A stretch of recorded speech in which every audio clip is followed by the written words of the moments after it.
Ce matin, Yvonne Paul, résidente en EHPAD, a de la visite. Celle de sa fille. Mais pour éviter de propager le virus, pas question de rentrer dans l'établissement.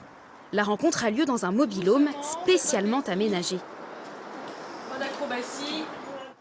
Et voilà. Bon, comment ça va aujourd'hui? Le kiné. À l'intérieur, un plexiglas les sépare.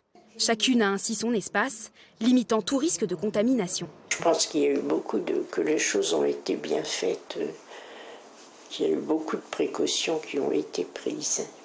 Ça vous rassure? Oh, bien sûr, bien sûr. Du coup, on n'a plus de masque.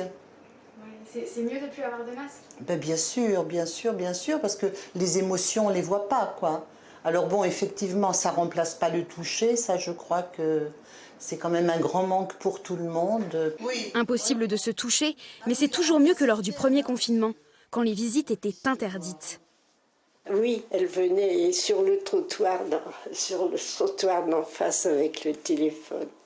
On a quand même été très longtemps sans pouvoir se voir du tout. Et puis après, il y a eu des essais dans les salles, dans les grandes salles, où effectivement on était les uns à côté des autres par table de deux. Et c'est vrai qu'au niveau intimité, c'était pas extraordinaire.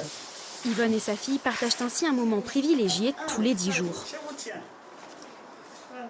Après chaque rencontre, l'espace est entièrement désinfecté.